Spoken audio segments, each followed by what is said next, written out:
Welcome to steno dictation. Dictation 5 second बाद शुरू होगा।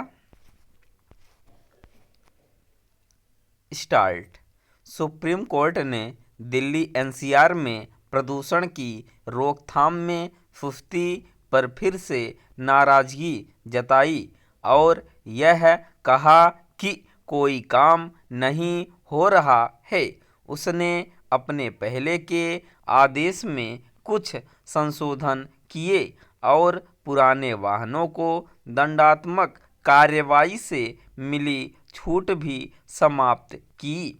उसकी ओर से दिल्ली और उसके आसपास बढ़ते प्रदूषण पर लगाम लगाने के लिए कुछ और भी निर्देश दिए गए। बावजूद इसके इसमें संदेह है कि वायु प्रदूषण पर कोई प्रभावी नियंत्रण किया जा सकेगा। इसका कारण यह है कि वायु प्रदूषण का स्तर इतना अधिक बढ़ गया है कि अब तात्कालिक उपायों से कोई बात शायद ही बने। वायु प्रदूषण से मुक्ति के लिए दीर्घकालिक उपायों पर लगातार काम करना होगा।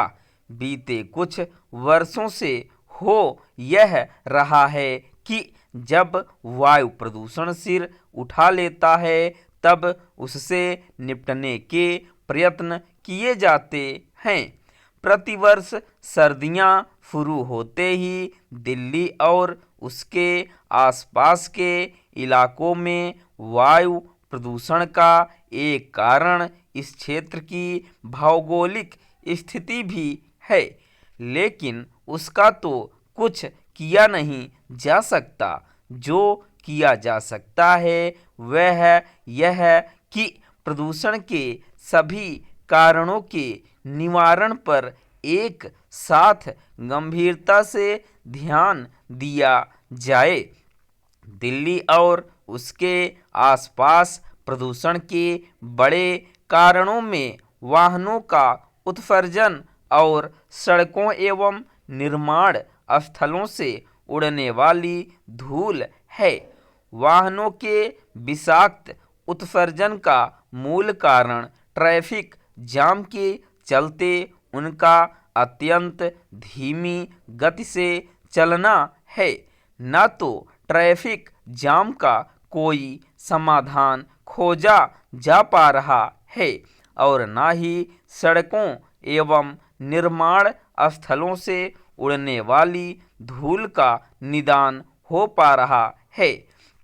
यह समझा जाना चाहिए कि वायु प्रदूषण केवल दिल्ली और उसके आसपास की ही समस्या नहीं है, अब यह उत्तर भारत की समस्या बन गया है।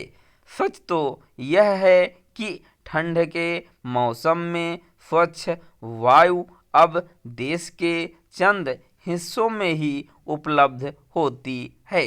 इसकी वजह उन कारणों का निवारण न किया जाना है जो हवा को दूषित करते हैं। अध्ययन यह बताते हैं कि 80% प्रदूषण धूल एवं धुएं से होता है और उसमें उस धुएं की भी हिस्सेदारी है जो लकड़ी, कोयला, उपले आदि जलाने से निकलता है।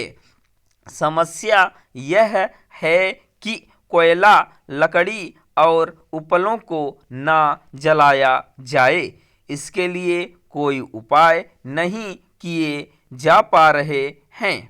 इसी तरह पत्तियों और कूड़े को जलाने का सिलसिला भी खत्म नहीं किया जा पा रहा है। हाल में दिल्ली में तंदूर में कोयला, लकड़ी के उपयोग पर तो पाबंदी लगा दी गई, लेकिन शेष उत्तर भारत में तो इस दिशा में कुछ भी नहीं किया जा रहा है। यही कारण है कि देश के अनेक ग्रामीण इलाकों में भी वायु प्रदूषण की समस्या गंभीर होती जा रही है। यह सही समय है कि इस पर गौर किया जाए कि खाना पकाने के लिए रसोई गैस का वास्तव में कितना इस्तेमाल हो रहा है। स्टॉप।